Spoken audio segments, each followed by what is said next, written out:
Madame la Présidente, Monsieur le Vice-président représentant Madame la Présidente de Région, Monsieur le Vice-président représentant Madame la Présidente de l'agglomération du Grand Besançon, métropole, pardon,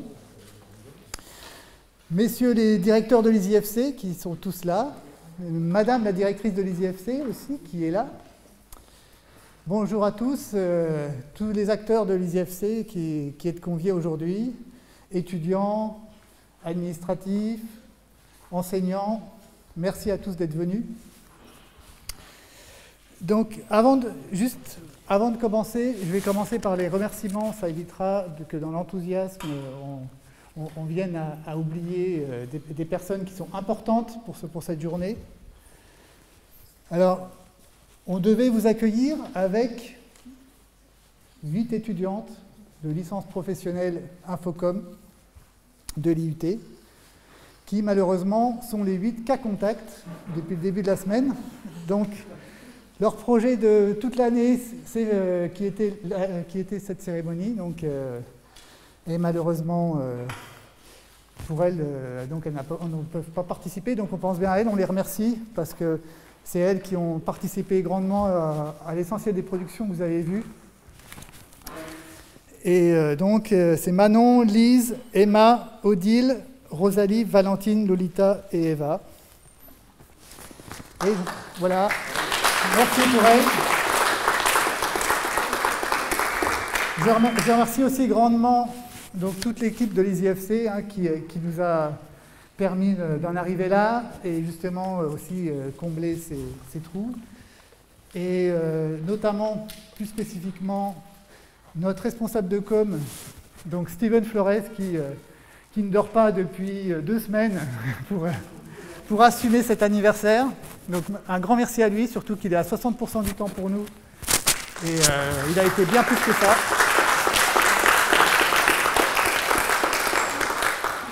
Et Benjamin aussi, qui a été le soutien technique imperturbable et toujours présent pour justement, notamment enregistrer la conférence aujourd'hui et enregistrer ils ont préparé un plateau télé, donc demain vous aurez à 14h sur le site de l'école et sur les réseaux sociaux, vous aurez une petite vidéo avec les 4 directeurs de l'école qui ouvriront la visite virtuelle de l'école qui a été faite et où justement vous pourrez découvrir toutes les activités de l'école et une exposition à l'intérieur pour les 20 ans. Donc n'hésitez pas à voir cela demain à partir de 14h et ça restera ouvert après pendant toute la suite. Très bien, merci à tous et je vais donc maintenant laisser la parole à notre présidente d'université, donc Masha Voronov. Alors, Monsieur le Vice-président, Monsieur le représentant de notre maire présidente de Besançon et Grand Besançon Métropole, Monsieur le directeur, cher Vincent, Madame, Messieurs les directeurs, les pastes directeurs, Mesdames, Messieurs, chers amis, vous n'imaginez pas le plaisir que j'ai de revoir le baron. C'est avec un immense plaisir que je participe à la célébration de ce 20e anniversaire de l'Institut supérieur d'ingénieurs de Franche-Comté. Alors c'est une initiative qui permet de se rendre compte du chemin qui a été parcouru pendant ces 20 ans. Depuis 2001, c'est aussi un moment pour rendre hommage à tous ces acteurs et actrices qui ont contribué à la réussite incontestable de cet institut et unanimement reconnu. Ensuite, 20 ans, c'est juste une première étape. Et Vincent va nous montrer la manière dont l'ISIFC va renforcer son développement et son attractivité. Et puis, il y a des moments qui sont vraiment symboliques. Je sais, depuis que je suis présidente et que vous m'avez fait confiance, à quel point le champ symbolique est important dans nos fonctions. Et ces anniversaires, ils vont compter et ils comptent dans une vie. Et c'est particulièrement vrai aujourd'hui. Nous avons de la chance de pouvoir être en présentiel et que cette cérémonie ne soit pas en distanciel. Ça aussi, ça donne un petit peu plus de sens à ce que nous vivons. Et même si, malheureusement, le contexte sanitaire ne t'a pas permis d'inviter toutes les promotions, et je sais que tout le monde le regrette, je veux remercier tout le monde, les enseignants, le personnel et tous ces étudiants qui ont fait l'ISIFC. Alors, cet engagement au service de nos étudiants, c'est la raison d'être d'une université. Vous verrez, nous allons lancer un grand plan d'une grande concertation sur la qualité de vie étudiante, parce que je suis persuadée, et de tout temps, mais encore plus à la fin de cette période tellement particulière, que la qualité de vie étudiante va devenir notre préoccupation à toutes et tous, et qu'elle va être encore plus prégnante dans notre vie d'universitaire au sein de notre communauté universitaire. Je voudrais aussi saluer Arnaud Ringe, qui est le premier diplômé, le premier major de l'ISIFC. Je crois qu'on peut l'applaudir.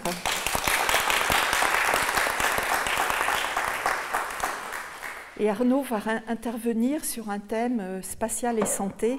Alors, si vous me connaissiez mieux, vous sauriez que je suis une fan de science-fiction. Je suis tombée dans la science-fiction, j'avais 7 ans, j'ai lu les Chroniques martiennes de Bradbury, et j'en ai beaucoup plus et je n'en suis jamais sortie. Je suis toujours sur Mars.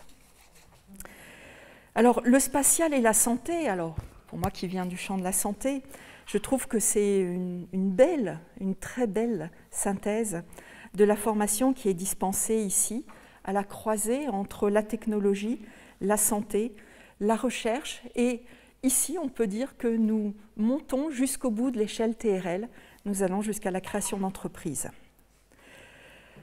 À l'évidence, quand nous avons participé à l'inauguration de Thémis Bioinnovation, nous avons vu à quel point l'ISIFC,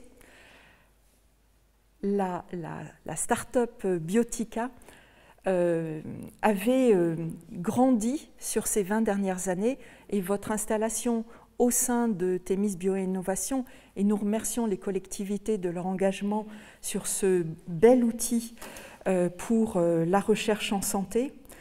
On voyait la traduction bien vivante de toute l'énergie qu'il y a à l'ISIFC. Je voudrais citer une expérience d'une ancienne étudiante, qui est une étudiante de 2013. C'est Anne-Laure Gavory. Je ne crois pas qu'elle soit là, mais elle m'a marquée. 2013, c'était l'année, coucou le baron, de la première greffe d'un cœur à 100% artificiel réalisée à Paris. C'était dans l'édition du 14 janvier 2014, l'Est républicain titré « Cœur artificiel, l'expérience inestimable d'une étudiante byzantine ». Formée à l'ISIFC de Besançon, Anne-Laure Gavory a participé à cette intervention chirurgicale hors norme. Cette étudiante de 25 ans était en stage de fin d'études au sein de l'entreprise Carmat. Elle travaillait sur la biocompatibilité du cœur et son intégration au corps humain. Et cet exemple, il illustre ce que je soulignais, l'insertion et le bonheur professionnel de nos étudiantes et de nos étudiants, qui sont notre, je l'espère, la vôtre aussi, notre ambition première. À lire un magazine, qui était le magazine Topo de mars 2017, et on se rapproche un petit peu des 20 ans, une étudiante de 2e année déclare « On sait que l'on va trouver facilement du travail.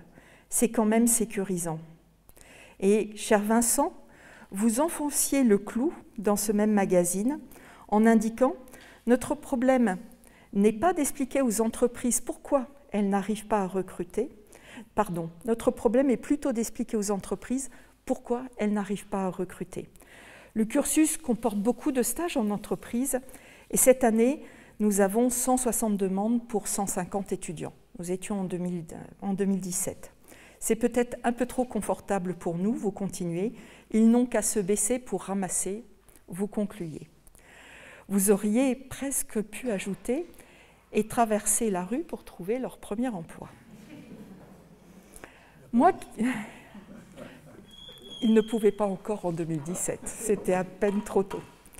Moi qui suis attachée non seulement à l'insertion professionnelle, mais aussi à l'épanouissement des jeunes qui nous font confiance, qui font confiance à notre université pendant leur scolarité, je ne peux que me réjouir de lire dans ce même magazine une bonne ambiance se dégage d'une école où les études sont pourtant intenses, pointues et de haut niveau, et beaucoup des enseignants qui sont ici présents y sont pour beaucoup. Alors, 20 ans, c'est l'âge adulte, mais on est loin d'avoir atteint l'âge de la retraite. Et je pense qu'il y a encore de belles et longues années devant l'ISIFC. Et nous sommes totalement impliqués, et c'est compliqué en ce moment, le patrimoine, on ne va pas épiloguer, à vos côtés pour accompagner ce développement et permettre de franchir une nouvelle étape.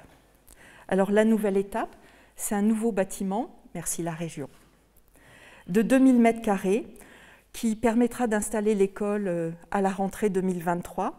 Je serai encore là, normalement, au cœur du campus de la Boulois, avec l'objectif à terme de doubler les effectifs de l'école. Je remercie Grand Besançon Métropole, la région, le conseil régional vient d'ailleurs de voter le 4 juin dernier une subvention de 540 000 € pour la réalisation de cette opération dans le cadre du contrat de développement métropolitain. Pour ma part, j'ai inscrit l'ISIFC pour la suite dans nos priorités du contrat plan État-Région. Malheureusement, j'ai découvert que dans ces CPER, je peux porter nos priorités, qui sont les priorités de notre communauté, mais c'est l'État et la région qui décident, et les représentants de l'État sont le préfet et le recteur. Et la réalisation de cette tranche suivante que nous avons inscrite au CPER, elle conditionne le développement de l'Institut et de la filière biomédicale en Franche-Comté. Alors, j'ai eu une vie avant de devenir présidente et au CHU, je n'ai pu que me réjouir de l'arrivée de nos étudiants qui irriguent les services hospitaliers et qui viennent apporter leurs compétences à des collègues qui sont souvent débordés, qui ont plein d'idées et qui n'ont parfois pas le temps de les mettre en œuvre. Et l'apport des élèves ingénieurs de l'ISIFC est majeur. Alors, je voudrais faire une petite dédicace spéciale à une jeune femme qui est là, qui s'appelle Stéphanie François, qui a été...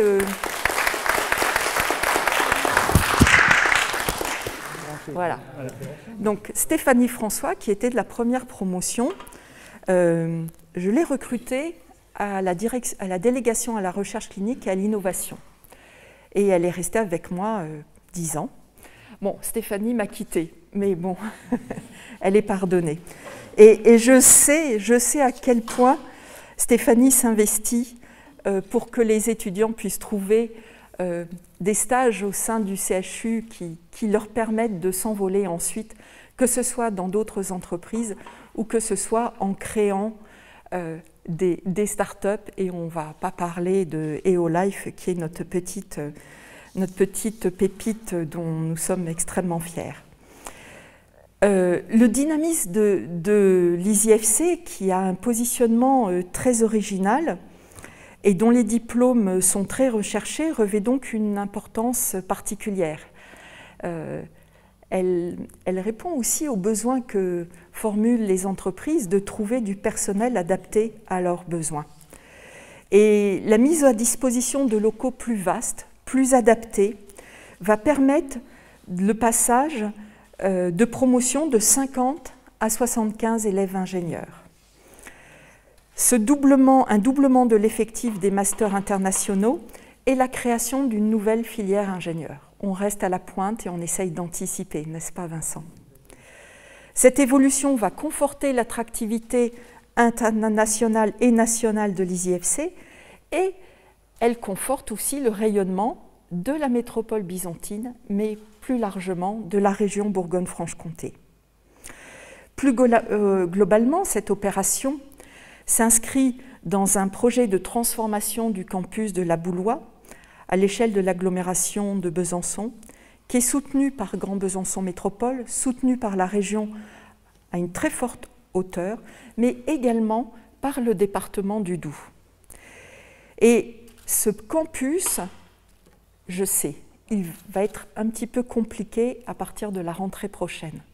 Mais je vous assure, vous aurez ensuite un campus du XXIe siècle que la France entière vous enviera parce que ça sera un campus arboré, ça sera un campus en mode doux, ça sera un campus développement durable, ça sera le campus que les étudiants attendent pour ce XXIe siècle.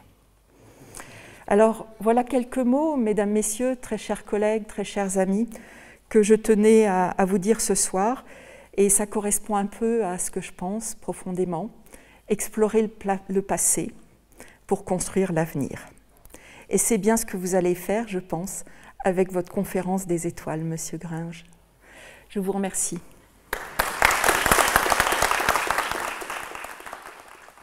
Donc, je vais maintenant passer la parole à Monsieur Ayache, s'il veut bien nous dire quelques mots pour la région. Bien, Madame la Présidente, Monsieur le Directeur, mon cher collègue du Grand Besançon, Mesdames et Messieurs, les étudiants, les anciens étudiants et étudiantes, les professeurs, je peux vous assurer que je suis vraiment très très satisfait d'être parmi vous parce que depuis quelques jours, mais ce n'est pas nouveau, mais il se trouve que ça s'est un peu concentré, nous parlons beaucoup enseignement supérieur et recherche.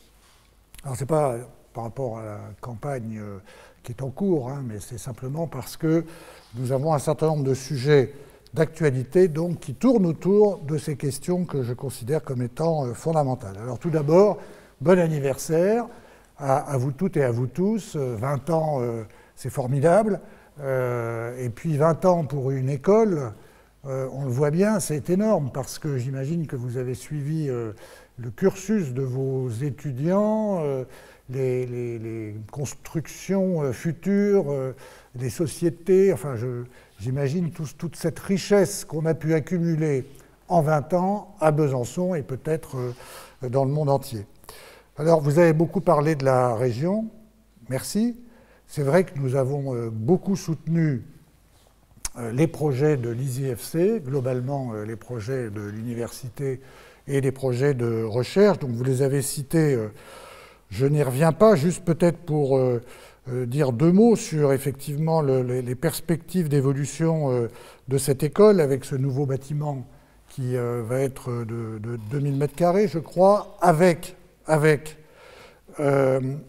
comment dirais-je, une enveloppe thermique très performante, et ça c'est très important, notamment dans le patrimoine universitaire qui n'est pas connu, si je peux me permettre, pour ses performances énergétiques. Donc là, on avance vraiment, on est vraiment dans l'innovation, et c'est très très bien. Et effectivement, comme vous l'avez dit, donc, nous avons retenu ça dans le cadre des financements que nous accordons donc, avec le Grand Besançon dans le cadre du contrat métropolitain. Et un contrat métropolitain, vous le savez ce que signifie ce terme, mais j'aime à le préciser, un contrat métropolitain, lorsque nous l'avons signé avec, ou préparé plutôt, avec la présidente du Besançon, nous avons dit, nous voulons voir dans ce contrat essentiellement des projets d'enseignement supérieur et de recherche.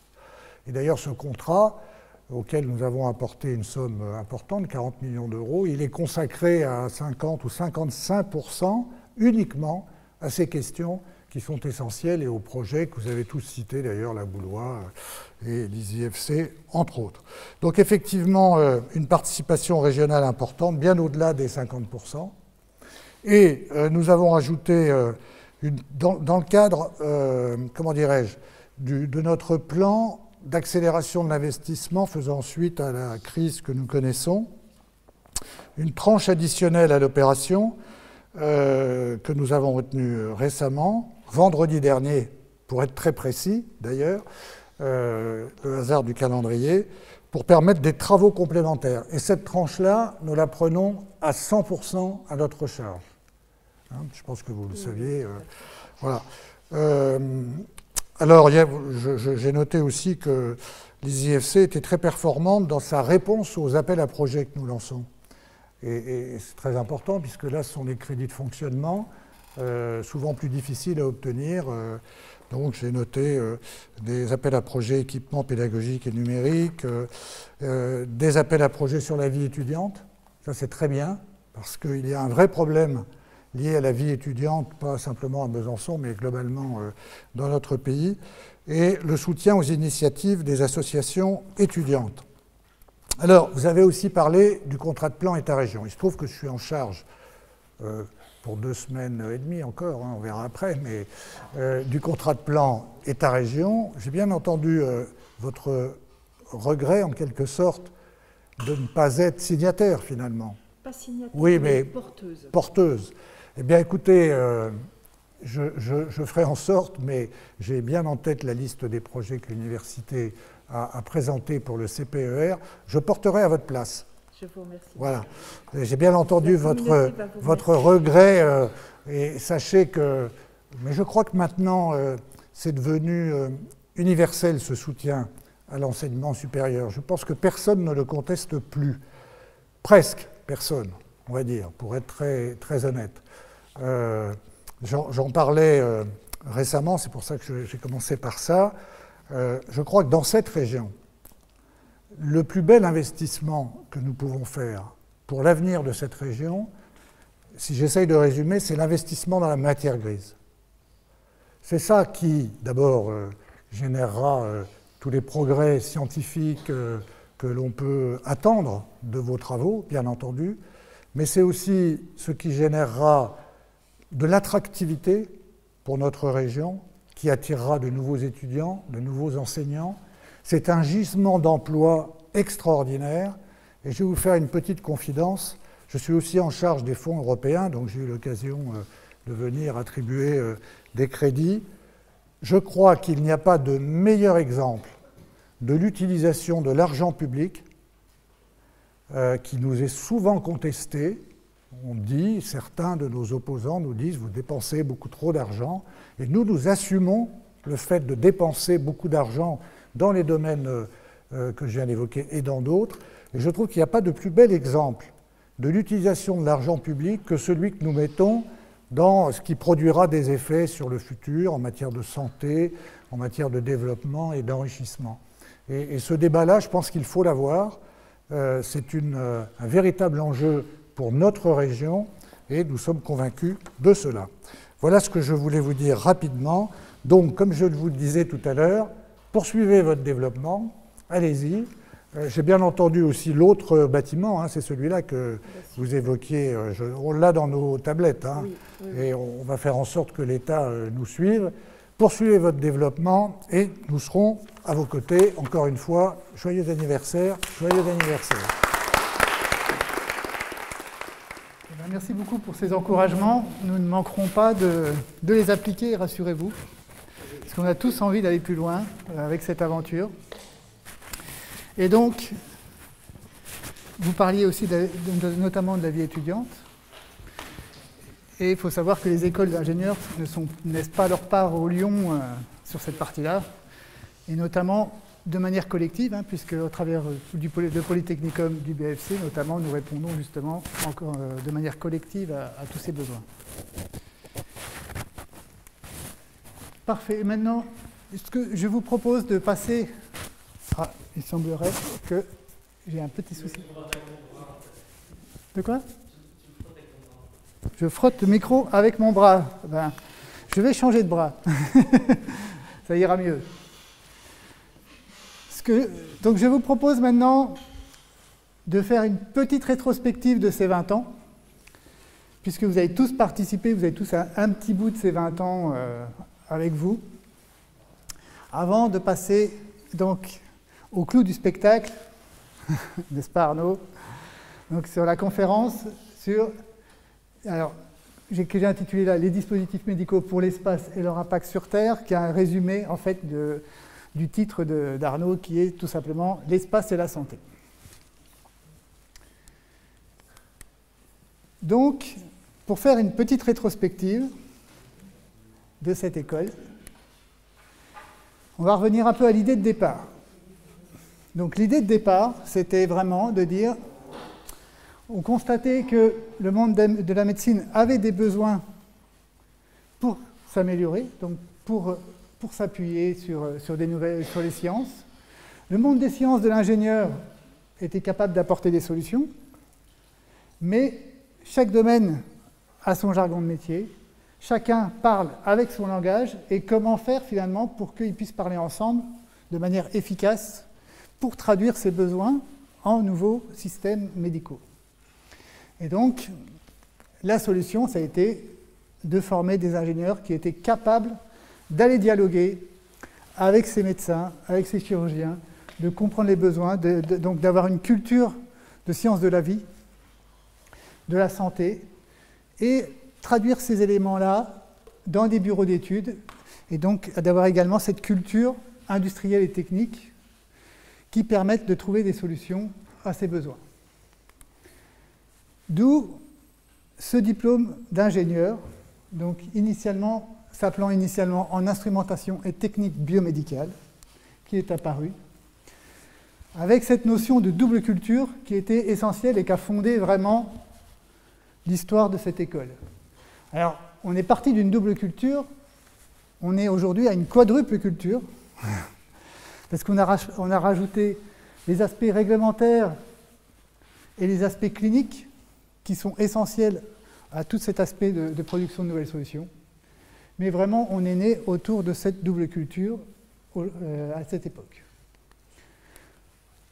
Donc, la formation est arrivée, enfin, une des deux formations est arrivée, puisqu'on avait en fait initialement deux formations qui étaient prévues, donc celle en instrument technique biomédical et une autour des télécoms, qui n'a malheureusement pas vu le jour, mais qui explique ce nom étrange qui n'est pas lié au biomédical de l'école, hein, puisque l'Institut supérieur d'ingénieurs de Franche-Comté, c'est très large, parce qu'au départ, justement, scientifiquement, les horizons étaient divers.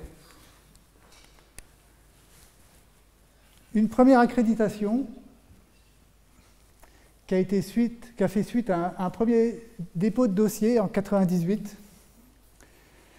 Et belle performance, parce qu'une première accréditation en 2001 sur une école qui était nouvelle, sur des nouvelles sciences, sur quelque chose créé vraiment de zéro, de cette idée de relier justement la médecine et les sciences pour ingénieurs, et qui ne s'appuyait pas sur des formations qui étaient déjà en place, en fait. Donc Philippe, donc, qui est ici, merci Philippe, qui était le premier directeur de l'école, et Jean-Louis Barnet, qui a été le premier président du conseil de gestion. Alors, avec l'arrivée de cette promotion, donc il y a 20 ans, première promotion qui a été recrutée. Alors, vous pouvez retrouver des têtes dans l'assemblée, il faut arriver à les reconnaître. Et eux, ils se reconnaissent visiblement. Et première rentrée de l'école, septembre 2001, dans les locaux de l'UFRST. Et donc une promo qui a été recrutée sur 2 ans, parce qu'initialement, l'école espérait être accréditée en 2000, et donc les étudiants étaient tellement motivés par ces perspectives qu'ils ont accepté d'attendre 1 an supplémentaire avant d'être intégrés.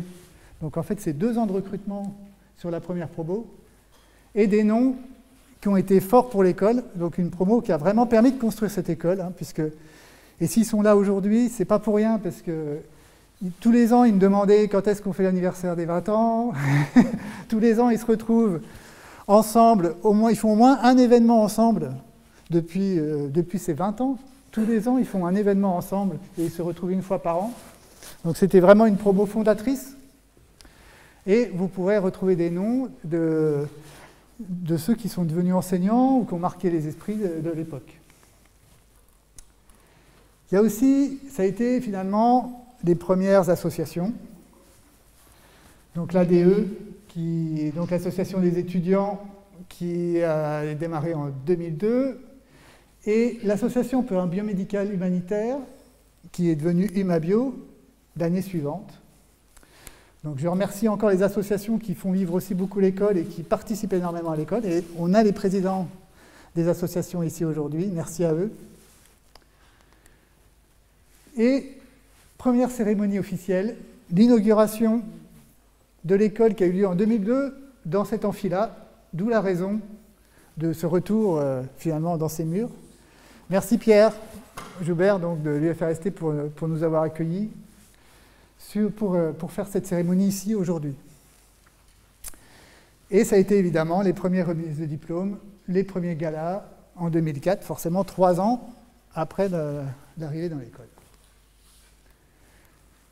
Donc depuis, on a un recrutement qui s'est stabilisé, entre guillemets. Donc on voit qu'au niveau des dossiers, on arrive à une stabilité du nombre de dossiers depuis 2010, une stabilité du recrutement, mais c'est entre autres lié aussi, finalement, à la taille de la promo, qui correspond pour l'instant bien à l'école, que ce soit en termes de relations humaines, comme en termes de taille de l'école, puisque la plus grande salle, en fait, elle est dimensionnée sur notre plus grande salle.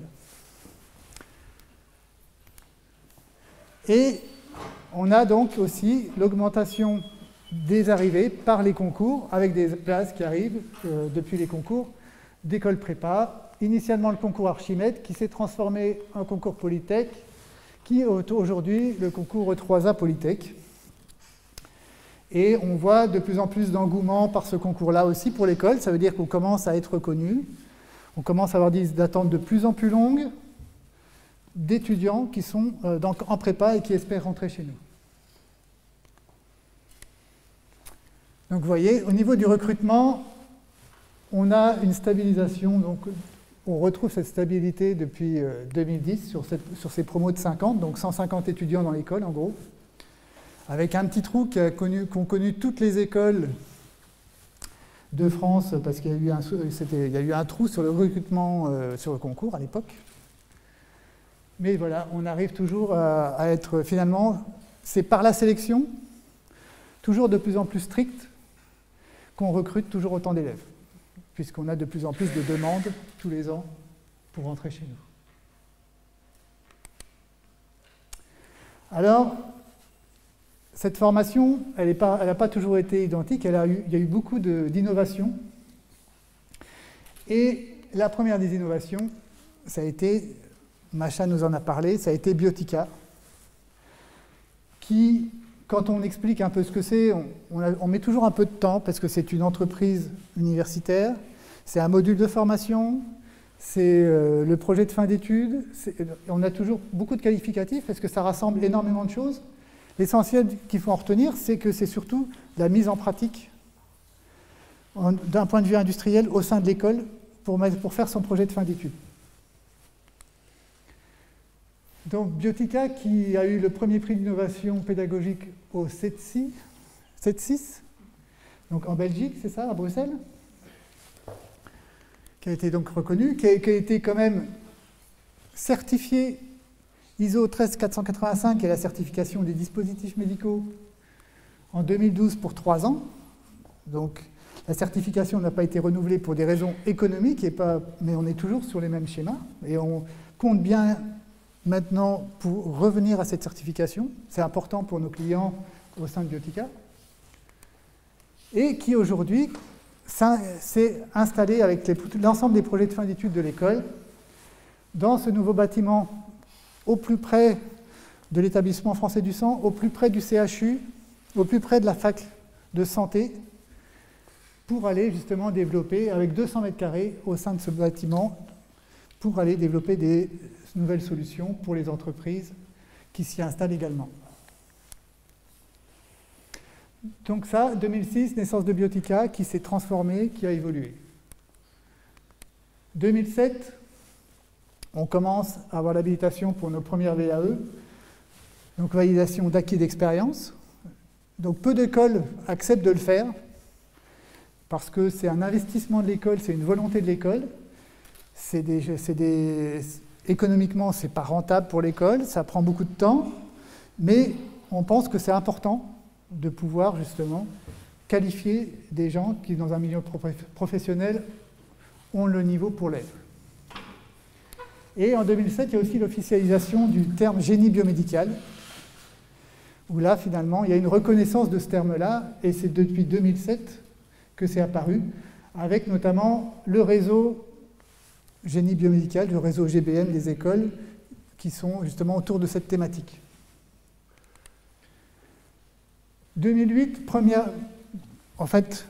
option, enfin deuxième option finalement, puisqu'au départ il n'y avait qu'un parcours, deuxième option de troisième année, qui est la bio-ingénierie.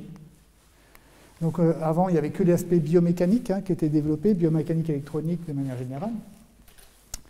Et donc la bio-ingénierie qui arrive dans l'école. De même, le retour d'une option cellulaire aidée. Donc en fait, avant Biotica, comme toutes les écoles d'ingénieurs, les étudiants faisaient ce qu'on appelle le projet de fin d'études. Donc en fait, on a vu qu'au sein de Biotica, tous les étudiants ne trouvaient pas leur bonheur au sein de Biotica. Donc en fait, on a remis à jour le projet de fin d'études avec un tutorat recherche. Et c'est devenu l'option cellulaire aidée. 2011, première War Room. Donc ça aussi, c'est un événement important pour tous ceux qui l'ont vécu. Que ça soit de notre côté ou nous, c'est très sympathique du côté des enseignants. C'est un peu plus stressant du côté des étudiants. Donc c'est vraiment de la préparation, de la formation autour de la gestion de crise. Parce que quand on est dans le dispositif médical, quand on touche à la santé, l'entreprise peut avoir il peut y avoir des crises particulières, importantes, un décès suite à un dispositif médical, des aspects comme ça. Et il faut avoir une notion pour les gérer correctement. Et donc, c'est un jeu de rôle alors initialement 36 heures, qui maintenant dure 24 heures, où les étudiants doivent justement, ils sont très sollicités et apprennent à gérer ces situations de crise. 2012, nouvelle option. Après la bio-ingénierie en troisième année, on peut aussi faire la e-santé. Et donc, cette année, aujourd'hui, on a 3 options de troisième année. Et peut-être bientôt 4, nous verrons, pour diversifier justement cette partie e-santé. Enfin, 2013, un événement également important. On se rend compte qu'il y a au niveau réglementaire, il y a beaucoup d'évolutions. C'est très complexe. Les entreprises ont besoin de stabilité, ont besoin de références. Et donc, il y a eu la création de la rentrée du DM, donc sur une idée de Florent, notamment, qui a amené cette idée brillante qui, tous les ans, a lieu maintenant à Besançon, qui maintenant attire jusqu'à 250 personnes d'entreprise pour se former sur les actualités réglementaires. 250 entreprises, mais 400 personnes. 250 entreprises, mais 400 personnes. Bien, je corrige, merci Florent, c'est important. Et donc, qui a pris vraiment de l'ampleur et qui est un des événements finalement importants aussi pour la ville, le Grand Besançon, pour son identité. 2016, encore d'une innovation, on arrive avec le Master in Biomedical Engineering, Master international, destiné aux étrangers, pour les former à cette compétence spécifique.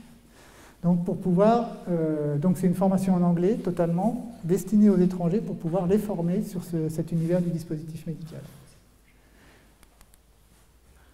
2017, Christophe Dolé vient nous rencontrer, Nadia et moi, pour vouloir, avec la volonté de monter un marathon de l'innovation autour de la santé.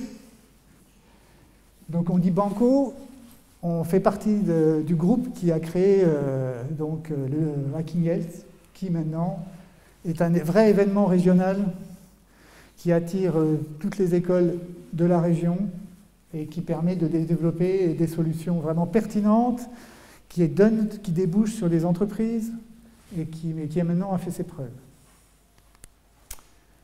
2018, encore une innovation, on va aller jusqu'à former les étudiants à l'audit et aller carrément envoyer des étudiants pour faire des audits dans les entreprises, pour les former à l'audit. 2019, nouvelle solution encore autour de notre formation, les diplômes d'université. Donc, 2 premiers diplômes qui apparaissent, affaires réglementaires, affaires cliniques. Donc là, ces diplômes d'université répondent à la question comment on fait pour justement essayer de répondre aux besoins industriels qui est de recruter plus de monde dans ces domaines-là. On ne peut pas former pour l'instant plus de 50 étudiants en affaires réglementaires, en qualité. On ne peut pas amener toutes ces compétences. Donc l'idée, ça a été de dire, eh ben, on va faire des diplômes d'université pour former les industriels, pour qu'ils puissent recruter des gens et qu'on va former spécifiquement sur ces besoins-là pour les faire avancer. Et donc là, c'est par rapport à un besoin concret d'entreprise. 2020, on approche de Sterling avec l'apparition du double diplôme avec l'ISIS de Castres, donc école d'ingénieurs en informatique pour la santé. Et donc nos étudiants, en 4 ans, en faisant 2 ans chez nous, 2 ans à l'ISIS, peuvent obtenir les 2 diplômes d'ingénieur. Et de la même manière, peuvent obtenir les 2 diplômes d'ingénieur en faisant 2 ans à l'ISIS et 2 ans chez nous. Et donc pour l'instant, on a 2 étudiants, un qui est chez nous, qui fait ce cursus-là, et un qui est à l'ISIS, qui est en train de faire le cursus inverse. Et cette année, le 3e diplôme d'université, qualité pour les entreprises du dispositif médical, qui était la 3e, finalement, le 3e point critique par rapport aux besoins de recrutement des entreprises, et qui a démarré cette année, et qui fonctionne très bien. Donc voilà un peu les innovations, les parcours, le parcours complet de la formation, de son évolution, mais les UFC, c'est aussi d'autres choses, des logos. Donc vous retrouverez le tout premier logo, et aujourd'hui, des lieux, puisque on a commencé à l'UFRST. En 2010, on arrive dans le bâtiment actuel. Et donc cette année, on a une extension au sein de Bioinnovation, des associations. Donc ici, vous trouvez 4 associations qui sont dans l'école par les élèves, donc la DE. Alors j'ai mis les logos, les premiers logos des associations. Vous ne reconnaissez pas vos couleurs, hein, mais c'est normal. J'ai mis à la création. Donc, l'ADE, Humabio, EasyFace et l'association Gala, mais également une association d'anciens qui est importante, sur laquelle on s'appuie. Et 2 présidents de l'association sont là aujourd'hui. Et des associations qui tournaient aussi autour de l'école. Alors ça, ici, ce ne sont pas des associations d'école, bien entendu. Ce sont des associations, mais dont les étudiants de l'école ont participé.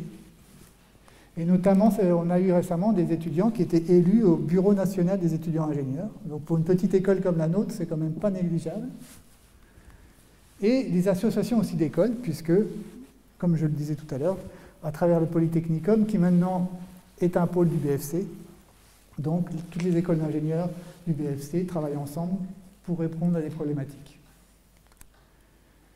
Et également des labels, bien sûr, avec, on en a parlé tout à l'heure, la certification ISO, le label EURACE qui reconnaît le niveau master européen du diplôme. Et récemment, on était bien classé au label Happy at School, qui montre que nos étudiants sont sereins dans l'école et qu'ils s'y plaisent. Et puis évidemment, l'accréditation CTI qui est essentielle pour pouvoir délivrer le diplôme d'ingénieur.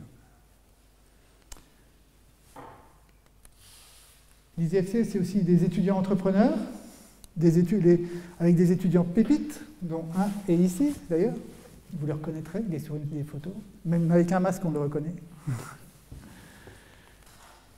C'est aussi des docteurs, donc j'en ai mis que 2, mais il y en a quand même beaucoup plus, hein, qui poursuivent des études de recherche, qui font des doctorats après les IFC. Une directrice et 3 directeurs, et une miss, beaucoup de couples, des mariages et des bébés 100% EasyFC également, qui maintenant, vous voyez, c'est le même bébé aujourd'hui et à la naissance. Donc il y a un peu de... Ça fait un certain temps. Donc je vais finir un petit peu justement. Aujourd'hui, on en est là. C'est 768 élèves qui ont été recrutés à l'école depuis 2001. C'est aujourd'hui 157 élèves en formation ingénieur. C'est, 3 ans de formation à partir de Bac+2. En gros, une VAE par an, 20 stagiaires de DU par an en moyenne. Et donc, toujours aussi pratique. C'est une des clés de la formation, toujours être le plus près possible du terrain. On a presque 50% de notre temps de formation qui est en projet et en stage. Et 85 collaborateurs, donc enseignants, administratifs, qui tournent autour de ça. Donc, les diplômés de l'EasyFC, aujourd'hui 668 diplômés. Et vous voyez, on a cette chance pour une école d'ingénieurs d'avoir 82% de nos étudiants qui travaillent dans le métier pour lesquels ils ont été formés. Et très peu d'écoles d'ingénieurs peuvent s'en vanter. C'est-à-dire que régulièrement, ils sont débauchés parce qu'ils sont uniquement pris pour leur cerveau.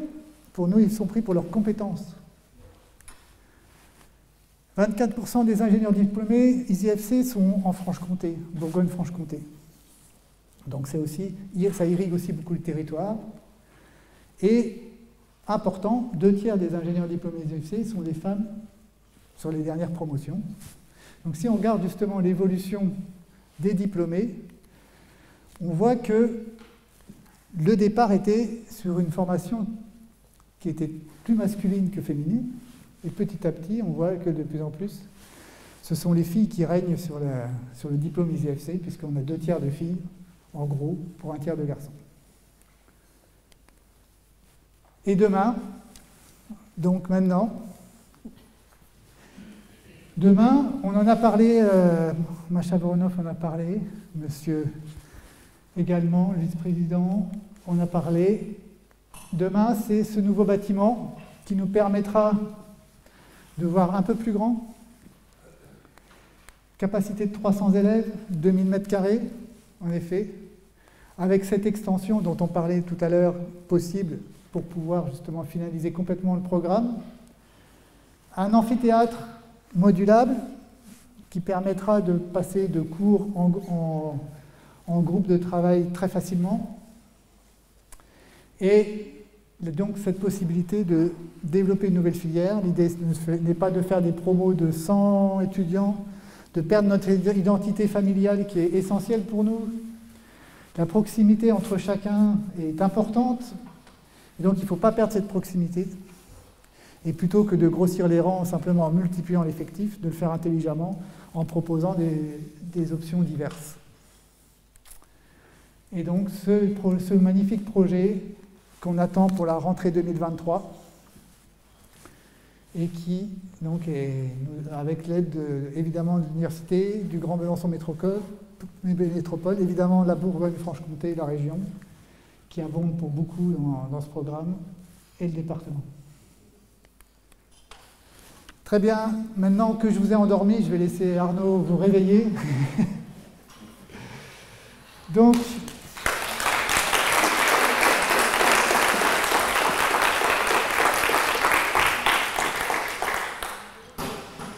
maintenant je vais laisser la place à la conférence pour laquelle vous êtes venus avant tout. Je suis très heureux d'être ici pour cet événement exceptionnel. J'ai l'habitude de faire des présentations, mais pas avec ce niveau d'émotion. C'est vrai que cet amphithéâtre, c'est le théâtre de la remise des diplômes pour nous. Donc c'est quelque chose de très prégnant d'un point de vue émotionnel. Et je suis très content que la direction de l'EasyFC m'ait contacté pour faire une intervention aujourd'hui. Et ça me permet aussi de revoir des têtes très appréciées que je n'ai pas oubliées depuis tout ce temps-là. Alors, je vais baisser le masque un petit peu, sinon je vais naviguer aux instruments. Donc, pour ceux qui ne me connaissent pas, alors j'ai 20 ans aussi, mais 2 fois. Je suis un pur produit de Besançon et je travaille comme ingénieur médical au sein de l'Agence spatiale européenne. C'est pour ça que la thématique aujourd'hui, ce sera espace et santé. Et j'espère contribuer ainsi au rayonnement de l'ISIFC à travers l'Europe et le monde, et peut-être de façon intersidérale par la suite, on verra. Alors, j'ai prévu de décomposer un petit peu la présentation en 2 phases. Une partie peut-être plutôt académique, alors pas pour vous endormir, mais pour vous montrer justement l'intérêt que peut avoir l'ISIFC en termes de formation, puisqu'on fait des choses qui sont accessibles sur la base des connaissances qui sont transmises par l'ISIFC, de par la nature de sa formation. Et quelque chose qui est un peu plus peut-être inspirant, mais humble aussi, puisque c'est un peu la projection sur l'aventure médicale dans le spatial de demain, et qui vous montrera que finalement on a beaucoup plus de questions que de réponses, et donc c'est potentiellement un champ et un terrain de jeu pour l'ISIFC pour plus tard. Alors pour ceux qui ne le savent pas, l'Agence spatiale européenne, c'est une entité internationale qui a été créée en 1975, qui compte 23 États membres depuis quelques semaines, avec la participation de la Lituanie à notre groupe, qui a un budget de 6,5 milliards d'euros pour 2021. Et c'est, avec humilité quand même, l'agence pour moi la spatiale la plus complète au monde. Pourquoi? Parce que la NASA, qui est très connue, elle a surtout une activité dans le domaine des lanceurs, dans le domaine des astronautes. Nous, on a une activité qui est vraiment très complète. On fait de l'observation de la Terre, on fait du design de satellites, des lancements, des astronautes, mais aussi des applications de la R&D. Donc c'est une des agences dont on peut être fier, parce que chaque Européen contribue au fonctionnement de cette agence. Et on peut vraiment être fier de la qualité du développement et des technologies qu'on amène chaque année. Alors, moi, je suis localisé aux Pays-Bas, donc c'est le centre technique de l'Agence spatiale européenne. Le quartier général est en France et le centre des astronautes à Cologne, en Allemagne. Donc là, je vais vous parler des activités médicales qu'on effectue au sein de l'ESA, et vous allez voir que c'est vraiment une palette très très variée et très intéressante.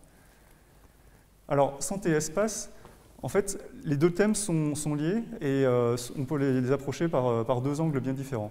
Le premier, c'est la santé au service de l'espace. Pourquoi? Parce que l'espace, c'est le milieu d'isolement le plus extrême pour l'être humain. On est dans une boîte de conserve, s'il y a le moindre problème, je ne donne pas cher de notre peau. Donc nous, ce qu'on veut, c'est que quand on envoie un équipage dans l'espace, qui reste en bonne santé, et on ne veut pas annuler une mission à cause d'un problème médical. D'une part parce qu'on ne peut pas se permettre de perdre une vie humaine, mais d'un autre côté aussi, ça coûte extrêmement cher d'entraîner et d'envoyer les astronautes dans l'espace. Donc on ne veut pas qu'à cause d'un problème qui a été mal géré au niveau médical, on ait besoin de faire un rapatriement sur Terre. Donc du coup, ça nous oblige à développer des stratégies technologiques, médicales et des procédures pour garantir un bon système, un bon niveau de santé de nos astronautes quand ils sont dans l'espace. Une des raisons qui nous pousse à faire ça aussi, c'est qu'on n'a pas forcément un médecin qui sera à bord de la station. Tous les astronautes ont une formation d'urgence médicale, mais dès que ça devient un petit peu complexe, la solution pour le moment, c'est d'évacuer, de rapatrier sur Terre. L'autre point important par rapport au médical, c'est l'aspect recherche, le volet recherche. Il faut savoir que la station spatiale, c'est un laboratoire fantastique, puisque les astronautes sont en état d'apesanteur, et la gravité masque un certain nombre de phénomènes sur Terre. Donc on peut faire énormément de recherche, et pour faire cette recherche, il y a besoin de technologies, il y a besoin d'ingénieurs qui vont créer des systèmes et aider les scientifiques à découvrir de nouveaux mécanismes. Et on en apprend tous les jours. L'autre perspective, c'est l'inverse. C'est comment le spatial contribue à la santé et comment le spatial nous aide dans la vie de tous les jours. Et pour ça, il y a forcément les technologies qu'on développe pour maintenir les astronautes en bonne santé, mais il y a aussi l'augmentation, l'amélioration de produits et de services grâce à des composantes spatiales comme le positionnement par satellite, encore une fois l'imagerie, l'observation de la Terre, etc. Alors, ce qui est intéressant de voir, c'est que les activités qu'on va développer, qu'on va soutenir, elles peuvent se répercuter à différentes échelles. L'échelle locale, l'échelle du patient. Nous, le patient type, c'est l'astronaute. On va le monitorer, on va suivre ce qui se passe, soit d'un point de vue clinique, soit d'un point de vue recherche. Mais on a aussi des projets qui visent des communautés d'utilisateurs. C'est par exemple les gens qui se trouvent à bord d'un avion. Donc on a des systèmes par satellite qui permettent d'apporter du soutien médical pour éviter, par exemple, un déroutement d'avion. C'est les communautés isolées, les déserts médicaux. qui seront peut-être désenclavés grâce à l'utilisation du satellite. Et on a un impact plus global aussi avec certains projets, du point de vue dimension internationale que peut avoir l'agence et de la dimension des projets qu'on peut avoir, puisqu'on va collaborer par exemple avec l'OMS pour faire des cartes de risque en cas d'incident majeur, par exemple. Quand il y a eu le tsunami, on a tout de suite mis à disposition une flotte de satellites qui ont mis de l'imagerie à disposition des secours pour apporter une réponse au cœur du problème. Ce qui est très intéressant de voir aussi, c'est que les activités de santé qu'on peut avoir, elles se distribuent tout au long de la chaîne de santé, ce qu'on appelle le continuum de santé. On a des activités qui touchent la prévention primaire, par exemple tout ce qui est dépistage des cancers, on a pas mal de solutions qui aident à faire cela. Les systèmes d'alerte, donc je vous en parlais, en cas de gestion de crise, le satellite peut aider à un déploiement très rapide de solutions de télémédecine d'e-santé. Le diagnostic, pour nos astronautes par exemple, on a énormément de technologies qu'on va essayer de rendre plus compactes, plus versatiles, plus multifonctionnelles. Et l'assistance au traitement, alors là on en est au balbutiement parce qu'on est encore dans la phase où pour l'instant on traite pas forcément les urgences à bord, mais dans la projection de vol vers Mars, on va être obligé d'aider la décision médicale à bord de façon plus autonome. Alors ce qu'on essaie de faire aussi, c'est de développer le concept de santé intelligente. Alors, le concept de santé bête, ça n'existe pas trop non plus, mais santé intelligente au sens où on va pousser de nouvelles technologies. Alors ces nouvelles technologies, ce n'est pas forcément nous qui les développons, c'est des tendances actuelles, hein, les blockchains, la cybersécurité, tout ce qui est réalité augmentée, réalité virtuelle, mais ce sont des thématiques qui, couplées, encore une fois, avec des composantes spatiales, vont permettre d'aller plus loin et d'améliorer les services et les produits dans le domaine médical. La santé intelligente, ce n'est pas que des technologies aussi, c'est une façon de penser, c'est un changement de paradigme, et on le verra peut-être dans la deuxième partie de la présentation. L'idée, c'est de faire des changements d'approche par rapport à la conception de la santé. C'est par exemple, à travers des projets de télémédecine, de télémonitoring à la maison, de centrer le système de santé plutôt sur le patient, plutôt que d'avoir une approche qui est centrée sur l'hôpital.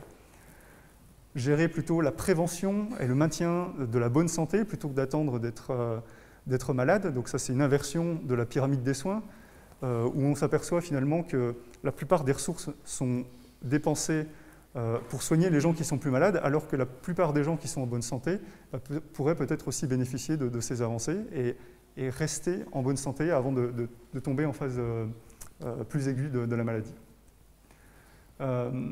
Et donc l'idée aussi, c'est d'éviter, on va dire, le transfert des personnes, le déplacement physique. Et en ces temps où on parle beaucoup d'écologie, ça prend tout son sens. L'idée, c'est de transporter plutôt les données, la connaissance, plutôt que les personnes.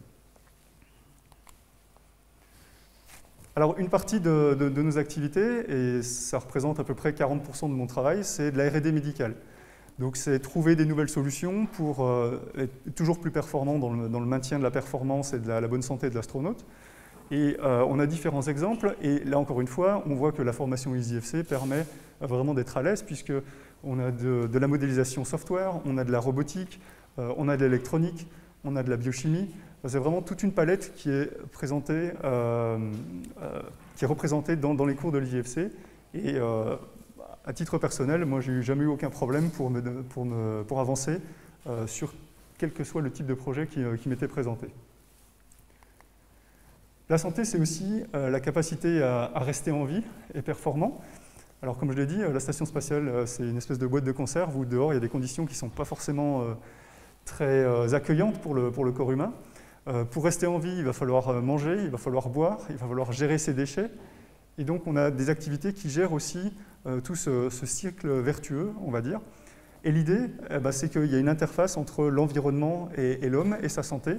Et donc là, encore une fois, tous les enseignements qui sont faits à l'ISFC, notamment dans la partie analyse chimique, biochimique, système de détection, capteur, tout ça, c'est quelque chose qui prend énormément de sens dans ce type d'activité. Et on a les activités qui sont plutôt commerciales. Donc là, on va aider à travers des contrats, on va aider des industriels, à travers les technologies qu'on va avoir développées, à augmenter la capacité et les performances de leurs produits, ou alors tout simplement créer de nouveaux produits et de nouveaux services. Et qu'est-ce qu'on fait? On leur met de l'argent à disposition en mode de cofinancement.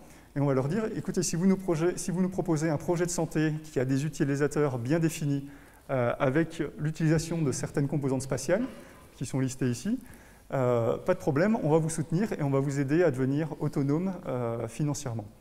Alors, on a du mal des fois à se demander à comment le spatial peut contribuer justement à ces projets de santé. Alors je vous ai mis quelques exemples. Par exemple, les communications par satellite, ce qui est le plus évident.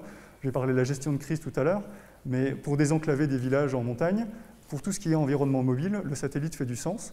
Et même parfois, en environnement urbain, où on pense que la fibre, c'est quelque chose qui est acquis pour tous et qui garantit une bande passante on va dire, fixe, et on s'aperçoit que la qualité peut être affectée. Vous avez tous utilisé déjà Skype, et aux heures de pointe, forcément, la qualité n'est pas forcément terrible. Alors, je vous laisse imaginer une opération où la bande passante varie et qu'on a besoin d'un feedback visuel. Ce n'est pas forcément terrible. Et ça, le satellite permet, notamment avec un débit garanti, de vous assurer une qualité de performance et une qualité d'expérience très satisfaisante. L'imagerie en observation de la Terre va vous permettre, par exemple, de faire des cartes de risque. Tout ce qui a trait aux maladies qui sont, on va dire, propagées par des vecteurs, comme les méningites, c'est des choses qu'on va pouvoir prédire grâce à l'observation de la Terre, l'observation satellitaire, où on va pouvoir mesurer des niveaux d'humidité, des vents, des transports de poussière, de sable, des choses qui peuvent être vecteurs.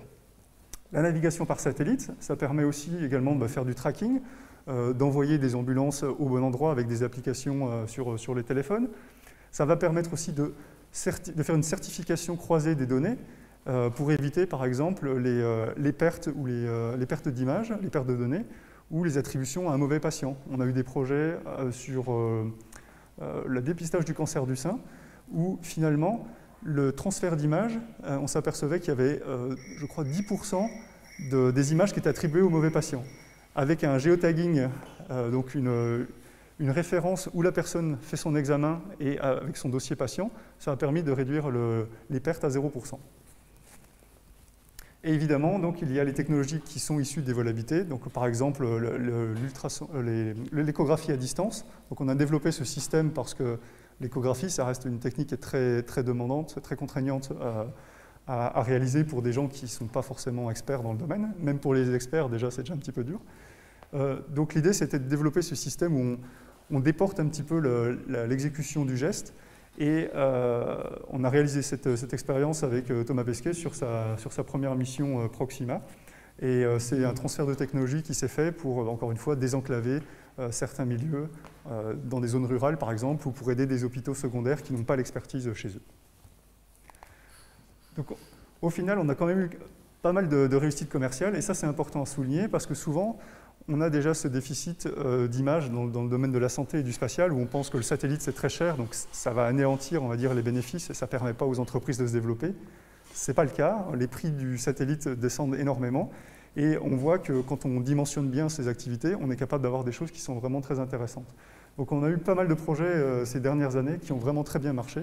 Notamment, vous avez un moniteur physiologique qui est en train de devenir un des numéros 1. La boîte qui avait travaillé avec nous a été rachetée par Philips,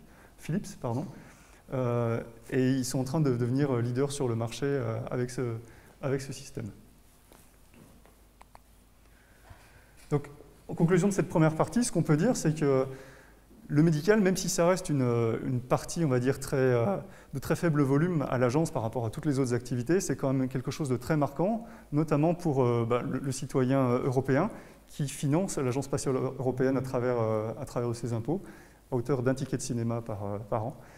Ce qui est très intéressant de voir, c'est cette diversité, on va dire, d'activités qui s'étend vraiment sur toute la chaîne et à différents niveaux. Donc, pour moi, c'est vraiment une excellente illustration aussi de la capacité d'adaptation que l'ISIFC peut générer grâce à son enseignement. Et ça, vraiment, je voulais le souligner parce que je ne me suis jamais trouvé perdu ou démuni. Alors, si je ne vous ai pas endormi, on va passer sur la deuxième partie, qui est plutôt la médecine de demain et l'exploration spatiale. Et ça, c'est le présent des vols habités. Donc, l'ISIFC a 20 ans, la station spatiale aussi. Je ne sais pas si vous étiez concertés. Bon, je souhaite plus de vie à l'IFC qu'à la station spatiale. Pour l'instant, on table sur une fin de vie vers 2030, peut-être une extension, mais on va vraiment tirer sur le bout de la corde là. Et ça, c'est le présent. Et comme l'a dit tout à fait Vincent précédemment, ce qui est intéressant, c'est de regarder ce qu'on a fait, de regarder en arrière, mais regarder vraiment vers le futur également. Et nous, c'est ce qu'on est en train de faire en ce moment pour le médical, c'est vraiment de se poser la question, qu'est-ce qui va se passer au-delà de la station spatiale? Alors, qui dit au-delà de la station spatiale dit quitter l'orbite basse de la Terre, dit aller vers la Lune, aller vers Mars. Et comme vous pouvez l'imaginer, forcément, les challenges vont aller en grandissant. Là, pour l'instant, on a conçu avec la NASA un système qui s'appelle Orion, c'est un système de transport qui va être capable d'emmener quelques astronautes, un équipage de 4 à 6 personnes, pour une durée inférieure à 7 jours. Et on travaille déjà sur un autre concept qui s'appelle le DSG, le Deep Space Gateway, qui est une sorte d'hybride entre une station spatiale, un module d'habitation et une rampe d'accès pour la Lune. Donc là, on est en cours de préparation, il y a pas mal de contrats qui ont été signés récemment, il y a une forte collaboration entre l'ESA et la NASA. Mais là, on va avoir un volume assez limité et un temps d'occupation assez limité. L'idée, ce sera d'avoir des missions d'à peu près 1 mois, alors que l'ISS, elle est habitée en permanence depuis 20 ans. C'est ça qu'il faut remarquer, et c'est une performance assez exceptionnelle. Là, le DSG, l'idée, c'est qu'il y aura des missions de courte durée, et après, il passera en mode automatique, il sera en orbite, et de temps en temps, on reviendra et on fera des expériences. Et le but ultime, c'est l'exploration du système solaire, c'est la conquête de Mars. Alors là, ce sera des missions de 2 ans et demi, au moins 500 jours, dans le meilleur des cas. Et on a encore pas mal de questions sur le volume, qu'est-ce qu'on va pouvoir emmener. Et quand on se pose ces questions-là, on se dit, au point de vue médical, qu'est-ce qu'on va prendre avec nous? Et c'est tout le challenge. Dans le concept actuel de la médecine spatiale, c'est ce qu'on appelle en médecine d'urgence le scoop and run. On se relève et on s'en va le plus vite possible du lieu de l'accident. Finalement, c'est ce qu'on fait sur la station quand il y a un problème. Alors, on touche du bois. Pour l'instant, il n'y a pas vraiment eu de gros soucis. Mais l'idée, c'est de se dire que s'il y a un gros problème, on va s'évacuer vers la Terre. On a un Soyuz minimum qui est toujours arrimé à la station. Et je crois en balistique, on met 12 heures pour arriver à un hôpital dans le scénario le plus pire. Je crois que si vous êtes au milieu de l'Australie en rando, vous n'atteindrez pas les 12 heures. Vous serez bien au-delà. Et le nouveau paradigme pour la médecine spatiale de demain, c'est débrouille-toi. Sac à dos, couteau suisse, et il va falloir gérer les problèmes sur place. Ça veut dire quoi? Ça veut dire qu'il va falloir avoir de l'autonomie d'un point de vue technologique, mais aussi niveau compétences. Donc si on regarde un petit peu les différences entre l'orbite basse et l'orbite, enfin c'est même plus l'orbite lointaine, là c'est l'exploration au-delà de la sphère d'influence terrestre, et bien on voit les oppositions entre les possibilités d'évacuation, les capacités d'emport de technologie, les challenges qui ont augmenté, parce que finalement on s'aperçoit en voulant aller plus loin que là où on n'est pas si mal quand même. Et on va changer aussi la relation entre, on va dire, le médecin et l'astronaute. Là, les astronautes, notre Thomas Pesquet national, il est suivi tous les 2 jours avec son médecin personnel. Ils se font des calls par Skype, tout va bien. Et on sait toujours aussi que s'il y a un problème, pareil, on peut rentrer à la maison très rapidement. Vous avez peut-être vu le film Seul sur Mars. Ça donne une bonne idée de ce qui va se passer s'il y a un problème. Alors, je ne sais pas si vous avez des idées, des challenges potentiels qu'il peut y avoir et la différence entre l'orbite basse et la présence sur Mars. Un petit quiz. Je ne sais pas si quelqu'un veut se lancer. En termes de challenges médicaux, qu'est-ce qui peut se passer? Les rayonnements, très bien. Donc, en dehors de la ceinture, du champ magnétique terrestre, les rayonnements ne vont pas être absorbés de la même façon. On va être beaucoup plus exposé. Et en cas d'éruption solaire et d'éruption magnétique, il y aura une dose de rayonnement qui sera mortelle. C'est là qu'on voit que c'est un exploit d'être allé sur la Lune en 69, parce que c'était plus ou moins calculé, enfin c'était entre du calcul et de la chance. On ne pourra pas se permettre sur une mission de 2 ans et demi de compter juste sur la chance. Donc le défi des rayonnements est un défi extrêmement important, et c'est presque même le défi le plus important, parce que qui dit rayonnement dit capacité à se protéger. Donc ça veut dire que soit on est capable de générer un système de champ magnétique artificiel, bonjour, à moins d'avoir une centrale nucléaire et un générateur électromagnétique ultra puissant, ça va être très difficile. Ah bah écoute, parfait. On a un petit peu d'argent de côté, si tu veux, on en parle après. Mais ça va avoir des contraintes de toute façon en termes de masse, de poids et de dimensionnement du véhicule. Donc ça, c'est vraiment un problème important. D'autres idées? Alors, il y a la température. Alors, normalement, dans le vaisseau, on sera bien régulé. Mais alors, il y a le problème de base qu'on a déjà un petit peu sur la station spatiale, c'est le déconditionnement musculo-squelettal. Ce qu'il faut savoir, c'est que quand on n'utilise pas l'appareil locomoteur, vous avez déjà vu les images de Thomas, il est en train de flotter et il n'utilise pas trop ses jambes. C'est pour ça qu'on les force à faire de l'exercice. Les missions, pour l'instant, elles durent 6 mois sur l'ISS. Pour aller sur Mars, je vous l'ai dit, à peu près 2 ans et demi. Ça fait 6 mois de voyage aller, 6 mois de retour. Entre-temps, il va y avoir une arrivée avec des décélérations, des accélérations, une exposition à une gravité partielle, donc des risques de blessures qui seront accrus. En termes de challenge aussi, donc on aura un environnement qui sera plus limité en termes d'emport, donc on va devoir être plus, on va dire, indépendant et autonome. Il va y avoir des problèmes aussi de liaison. La liaison entre la Terre et Mars, ça prendra à peu près au moins une demi-heure. Donc oubliez la télémédecine en temps direct. Il va falloir développer de nouvelles stratégies. Je crois que la même Skype fait mieux quand il y a de la bande passante qui est basse. L'isolement aussi, ça on l'oublie un petit peu. Alors on a pu le voir, ouais, on a pu le vivre récemment. C'est pour ça qu'on a eu nos astronautes qui ont donné 2-3 conseils aussi sur leur façon pour gérer l'isolement. Mais l'aspect psychologique, imaginez combiner à 6 personnes de nationalités différentes, avec des cultures, des tempéraments différents, dans un environnement très réduit, avec une forte charge de travail, avec un fort facteur de risque. Alors déjà dans la station, on a eu quelques petits incidents, mais sur une durée de 2 ans et demi, le but, ça va être pas de, si on ne se fait pas tuer par l'environnement, ça va être de ne pas tuer son collègue. Donc c'est un challenge aussi. Arnaud, tu parlais de charge de travail, comment ça marche? Alors, les astronautes, ils ont une journée à peu près standard, on va dire. Ils se lèvent assez tôt, ils prennent leur petit déjeuner ensemble. Ensuite, ils ont un programme qui est bien défini, qui est calqué sur à peu près 8 heures de travail par jour, tous les jours, sauf le dimanche où ils peuvent se reposer. Il faut savoir qu'ils ont au moins 2 heures de sport par jour pour garder la forme et parvenir à l'état de grand-père avancé ou de grand-mère avancée. Et après, ils ont des tâches qui se répartissent entre la maintenance de l'habitat de la station spatiale ou des expériences scientifiques justement pour aider et implémenter toutes les manips définies quelques années, voire plusieurs années à l'avance. Donc le déconditionnement, j'en ai parlé. Évacuation impossible, ça au niveau mental ça joue. On fait beaucoup d'exercices de simulation, on travaille avec les Russes sur des habitats analogues. Le problème c'est que c'est dur de se dire qu'on est complètement isolé. Et c'est toujours le biais de l'étude et la validation, on va dire, de la qualité de l'analogue. Jusqu'à quel point on peut se dire que c'est vraiment fidèle et représentatif. Les délais de communication, j'en ai parlé. Les ressources limitées aussi, accidents, blessures aussi. Et on a une part d'inconnu parce qu'on ne peut pas tout prévoir. On essaie, mais on n'y arrive pas forcément. Bon, là, c'est juste la même chose. Donc, je vais zapper ça. Alors, là, c'est une liste. Alors, c'est écrit un peu petit, mais c'est la liste de ce qu'on pense pouvoir peut-être éventuellement emmener. Alors, il y a beaucoup de conditionnels, il y a beaucoup de peut-être. Mais la question, c'est que ce n'est pas tranché. C'est que les missions seront internationales, donc il va falloir après s'accorder sur qui fait quoi et qui veut quoi. Donc ça reste un challenge aussi, l'aspect géopolitique.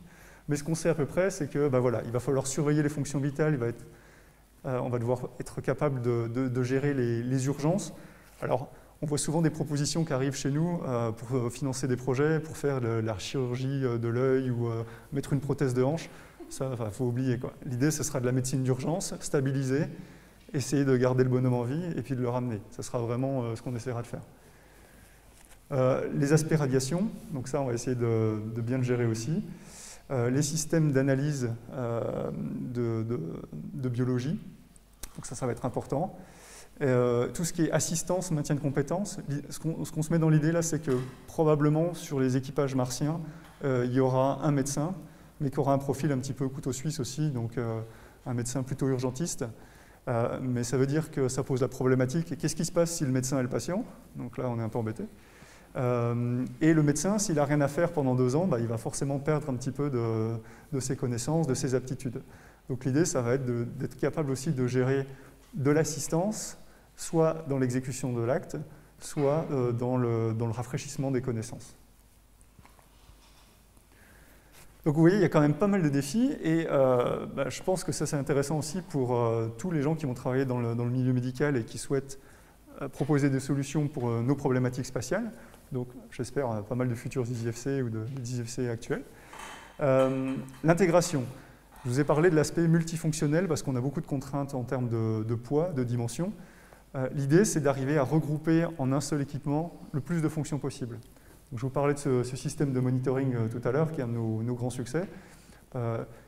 Il est beaucoup plus compact que tous les systèmes qui existaient actuellement. Il y a une fonction de défibrillateur. Il fait de la télémédecine, il peut envoyer tout le contenu de ces signes vitaux à distance.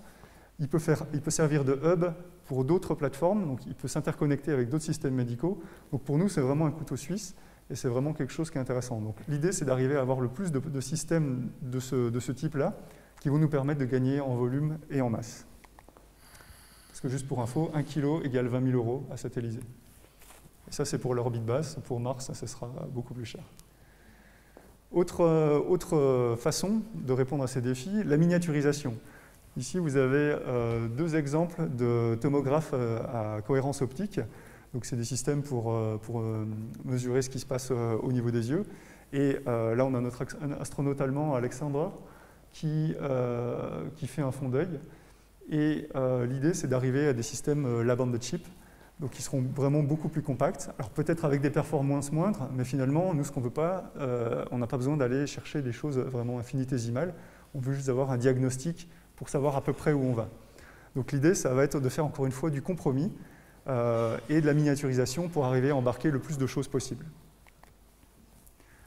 L'innovation, alors innovation, j'aurais pu remplir la slide avec ce terme-là. C'est vraiment un facteur très important à plusieurs titres. Déjà parce que voilà, on a des problématiques bien spéciales dans le niveau spatial, donc on a besoin de gens qui innovent, qui trouvent des nouvelles idées. Et les problématiques ne sont pas forcément les mêmes que dans le secteur commercial, dans le secteur médical commercial. Donc là, il va vraiment falloir avoir des approches différentes et des idées nouvelles. Et c'est ça qui va nous permettre de résoudre d'une certaine façon nos challenges. Alors, ce n'est pas parce qu'on va loin qu'il faut oublier d'où on part. L'idée, c'est vraiment aussi d'utiliser le temps de vie qui reste pour la station comme un tremplin, on va dire, pour tester des technologies. Et là, c'est un petit peu un changement aussi qu'on a depuis quelques années. On offre pas mal d'assouplissement, on va dire, des réglementations et des procédures. D'habitude, il fallait 10 ans entre l'idée et l'envoi sur la station. Donc on envoyait déjà des trucs qui étaient désuets finalement. Là, on a des mécanismes qui sont mis en place pour aider justement les entreprises à envoyer des choses en 1 an, en 2 ans de développement. Donc on va utiliser le spatial, l'ISS, pour tester les technologies. Alors si possible avec un retour sur investissement pour le terrestre, mais comme vraiment des démonstrateurs pour ce qui va se passer demain. Alors, ce qu'il faut comprendre aussi, c'est que, comme je l'ai dit, le médical, chez nous, c'est pas le secteur qui a le plus de budget. Donc, on a des budgets limités, donc on fait ce qu'on peut avec ce qu'on a. Mais de toute façon, même si on avait beaucoup de budget, ce qu'il faut savoir, c'est que ce n'est pas le spatial qui va tirer la R&D médicale. C'était peut-être vrai au tout début, dans la course à l'espace, où il y avait vraiment des besoins en termes d'innovation et des ressources conséquentes qui étaient allouées à ça. Nous, ce qu'on vise comme approche, c'est d'aller petit à petit, d'améliorer ce qu'il faut améliorer, de voir ce qui se fait en dehors du secteur spatial, parce que ça va beaucoup plus vite, et de faire des améliorations pour les besoins qui nous sont spécifiques. Donc l'idée, c'est vraiment de regarder, c'est une approche classique, hein, les besoins, déterminer les spécifications sur cette base-là, et identifier les solutions possibles. Et ça sera au niveau technologique, mais au niveau des connaissances et des procédures. Alors, on parle d'identification des besoins. Là, la problématique qu'on a, elle est un petit peu différente de sur Terre. Alors, il y a l'approche ingénieur classique qui dit « alors moi, ça, je peux vous le faire, mais en beaucoup plus rapide, en beaucoup plus précis et en beaucoup mieux ». La question, c'est est-ce que nous, on en a besoin? C'est ce que je vous disais tout à l'heure par rapport à l'OCT. Finalement, on n'a peut-être pas besoin d'un truc hyper précis, on a juste besoin d'avoir l'information et de savoir quoi en faire. Donc, ça révolutionne un petit peu l'approche qu'on a par rapport au développement médical. Et d'une certaine façon, c'est l'approche qu'a la NASA, qui est quand même un petit peu plus pragmatique que l'Europe là-dessus. À savoir qu'eux, ils vont vraiment identifier les risques, ils vont en déduire les besoins et ils vont combler les manques si besoin. Donc ils ne vont pas être forcément dans le techno-push comme on peut l'être parfois en Europe. Alors, un autre problème, c'est on parle de risque, mais c'est la quantification des risques. Alors, sur Terre, c'est assez facile. Hein. On se dit, ah, quelle est la probabilité que ce problème arrive? Quel va être le niveau de gravité? Et puis après, on va faire une étude épidémio et on va quantifier le niveau de risque. Sur l'espace, c'est beaucoup plus dur. Parce que la probabilité, elle va vraiment dépendre de ce qu'on va faire, elle va dépendre de la mission. La sévérité, ça va dépendre vraiment des scénarios aussi. Et finalement, la proba et ce qu'on va pouvoir faire, ça dépend des deux. Donc c'est un facteur multipliant. Et au niveau de la puissance statistique, on voit tout de suite qu'on est beaucoup plus dans la difficulté pour arriver à quantifier un risque. Et c'est un problème parce que nous, c'est vraiment sur cette analyse de risque qu'on va baser le choix des technologies qu'on va devoir emmener ou pas. Au niveau de la quantification des risques, on le sait tous, quand on fait de la validation clinique, des affaires réglementaires, il faut être capable de quantifier le risque. Et donc d'utiliser des données qui vont être représentatives, qui vont être significatives. Alors ça, encore une fois, c'est assez facile sur Terre, mais dans le spatial, c'est un peu plus dur pour nous. Nous, on a la chance, mais la malchance en même temps, qu'il n'y ait pas beaucoup d'incidents dans le spatial. Donc le problème, c'est qu'on n'a pas un retour énorme sur les accidents et comment les gérer. Donc ça, c'est un premier problème. Après, au niveau des données, on n'a pas forcément toutes les données. Quand il y avait les données qui étaient aux mains des Russes, on n'avait pas forcément accès aux données russes. Ce qui se passe aussi, c'est qu'on a un pool de sujets, entre guillemets, qui est assez faible. On a quelques centaines d'astronautes qui sont allés dans l'espace, certains pour des durées longues, certains pour des durées courtes. Et du coup, pour faire de la stat là-dessus, c'est assez difficile aussi. On parle de milieux analogues où on peut reproduire ce qui se passe dans l'espace. On a notamment la base franco-italienne en Antarctique, la base Concordia, qui est sur le haut plateau d'Antarctique à 3000 mètres d'altitude, où les gens restent tout un hiver en isolement. C'est un analogue, on peut tester certaines choses, mais pas tout. Donc c'est la fidélité aussi de l'analogue. Donc ça va être déterminant, on va dire, pour nous, pour définir nos modèles. Ça, c'est un petit peu ce que j'ai dit. Alors voilà, l'autre challenge qu'on a pour nous, ça va être de définir et de se projeter, réussir à savoir si un concept, un design, une procédure va être efficace. Et la problématique, c'est comment est-ce qu'on va réussir à valider ça. Je vous parlais des analogues. Les analogues, ils fonctionnent s'ils sont dans leur domaine de validité. Maintenant, comment est-ce qu'on définit un domaine de validité? Ça, c'est pas forcément évident. Un exemple, par exemple, quand vous faites du sport sur la Station spatiale internationale, ce qui serait idéal pour nous pour avoir des données, c'est d'avoir un groupe de contrôle. C'est impossible, parce qu'on ne va pas avoir un doublon d'équipage pour avoir le groupe de contrôle. On a des effets croisés. On n'a pas forcément un seul phénomène qu'on peut étudier. Donc ça complique largement la tâche. Je vous avais parlé du petit nombre d'individus, donc en termes de puissance statistique, forcément, c'est pas génial. Et on a énormément d'inconnus, énormément de variables. On a des effets croisés. Donc pour nous, c'est vraiment un casse-tête d'arriver à définir une carte de risque et d'en déduire les besoins médicaux du futur. Alors, en termes de conclusion, ce qu'on peut dire, voilà, c'est que nous, l'approche, ça va vraiment être de dire on compte sur vous dans le médical terrestre pour faire des avancées, pour faire des découvertes. On va regarder si on peut prendre une technologie telle qu'elle et l'importer dans le spatial ou s'il va y avoir besoin de faire peut-être une petite amélioration, un petit tuning pour nos besoins. Mais on va y aller de façon progressive. Ce n'est pas en 2021 qu'on va définir la technologie qui va voler sur un vol à destination de Mars après 2030. L'idée, ça va être de combler donc, les fossés technologiques qu'il va y avoir. Donc ça, c'est clair. Ces solutions, elles ne seront pas que technologiques, elles seront aussi dans l'approche qu'on a des choses, donc elles seront aussi procédurales, elles seront dans l'acceptation du risque. Comment est-ce qu'on va pouvoir gérer certains problèmes? Comment est-ce qu'on va accepter de ne pas gérer certains problèmes? Ça va être aussi quelque chose d'important à soulever. Et pour nous, ce qui est vraiment important, ça va être de prendre des solutions technologiques ou des procédures qui auront déjà été éprouvées. Donc un haut niveau de maturité, on parlait de niveau TRL tout à l'heure, c'est exactement ça. Et ben voilà. Donc je vous laisse avec...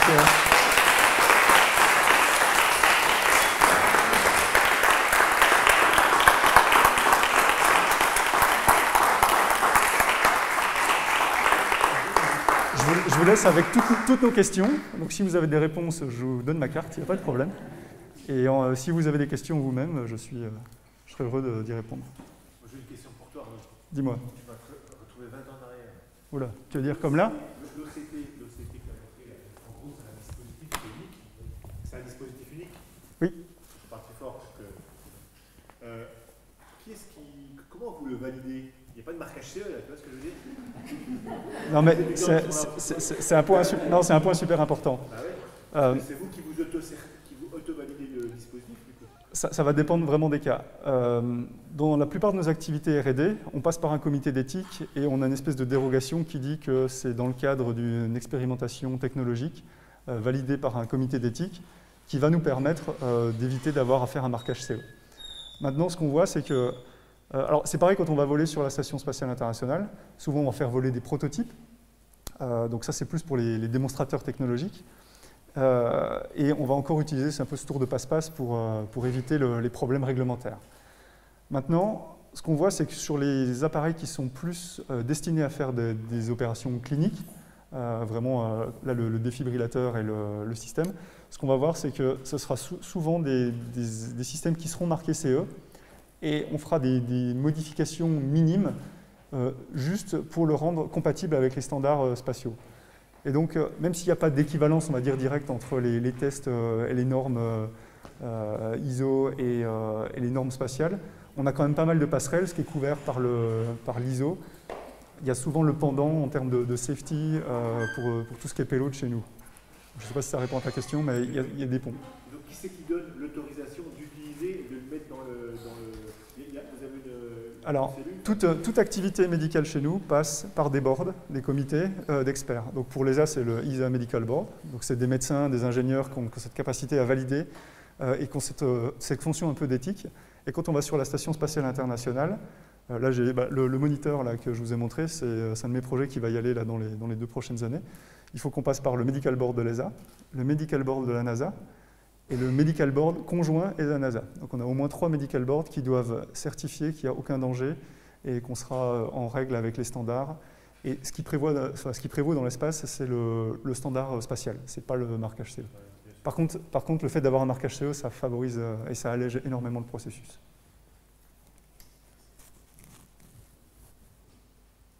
Est-ce qu'il y a d'autres questions? Oui. Moi j'ai une question.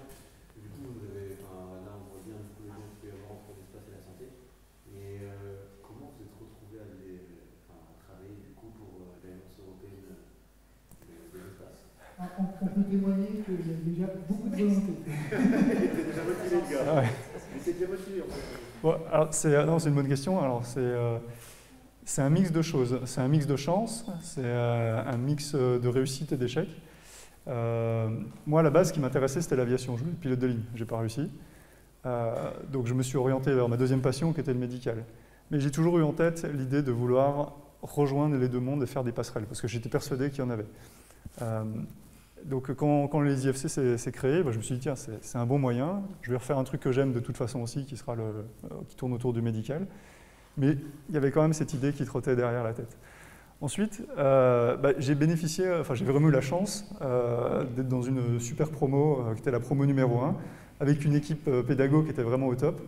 Elle était très flexible, très compréhensive, et peut-être qu'elle ramait aussi un petit peu, j'ai peut-être eu de la chance aussi là-dessus, je ne sais pas si aujourd'hui on pourrait le refaire.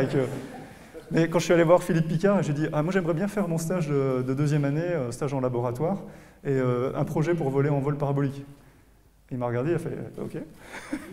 Je ne sais pas s'il avait mesuré tout ce qu'il y avait derrière en termes d'implication.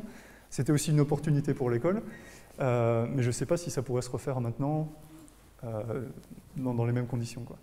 Donc j'ai vraiment piloté, on va dire, la formation et ce que je voulais faire, et je me suis servi des instruments qu'il y avait à disposition pour le faire. Donc on a volé sur vol parabolique avec 5 autres collègues de promo. Ça m'a mis un pied à l'étrier, et j'ai réussi à faire mon stage de fin d'études, donc mon stage en entreprise, entre guillemets, au sein de l'agence. Donc, en fait, il y a toute la démarche m'a aidé, et c'est comme ça que je me suis retrouvé là-bas, quoi. Donc volonté, travail, un peu de chance, mais ça marche en général. Un peu de folie. Oui, ça, on le garde pour. Arnaud, pour le projet Futuré en première année, je me rappelle que tu étais parti avec Christophe et puis voir une entreprise qui était Ah oui, non, ça c'est une anecdote. Tu étais parti en avion et tu avais atterri à côté de l'usine en avion, et le chef d'entreprise Monsieur Simondi, ouais, je me souviens. Simondi, Marc, il me dit, il se rappelle tout le temps de ça. Je crois qu'il avait appelé Philippe après en disant on a un peu un extraterrestre qui est venu chez vous. Je le raccompagnais au parking, il m'a dit non, c'est le parking avion. Non, c'est vrai que bon, c'est une conjonction de choix, de passion, et voilà quoi. Donc, bon, il y a les sélections astronautes bientôt, on verra si vous aurez le prochain IFC dans l'espace. On le souhaite quoi. Alors pour info aussi quand même pour les astronautes, Thomas Pesquet dont tu as parlé, sa cousine elle a fait des IFC. Oui. Tout le monde fait des IFC. Exactement. Exactement.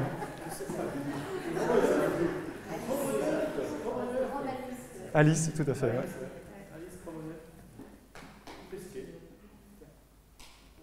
Christophe? Voilà, la présentation, tu en as fait allusion tout à l'heure au sujet des collaborations, en expression, notamment avec le monde sous-marin et les SNLE. Ouais. Alors on essaie d'avoir justement des collaborations parce que ça représente une population similaire en termes de caractéristiques qui reste enfermés pendant plusieurs semaines. Ils sont sous stress. Il y a cette problématique de cohésion d'équipage. Donc c'est une des populations cibles et des populations de collaboration, oui, tout à fait. Ouais. C'est plus adapté que les délais. Oui. Oui, tout à fait. Il y a eu les marins solitaires aussi, parce que au-dessus, il y a aussi l'isolement et la distance aux urgences qui est... Tout à fait. Alors là, avec les marins, on a aussi, pareil, une belle histoire, puisque le satellite les aide à être au contact de leur famille. Le positionnement par satellite les aide dans leur route, et le satellite les aide aussi en termes de gestion des problèmes médicaux.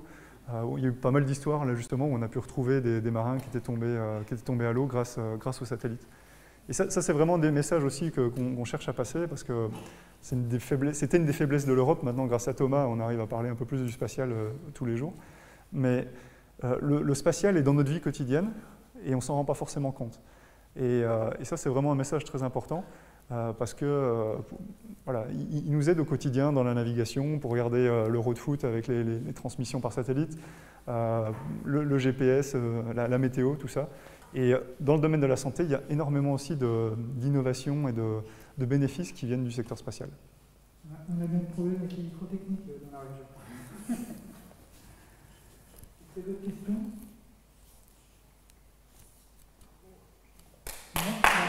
Merci.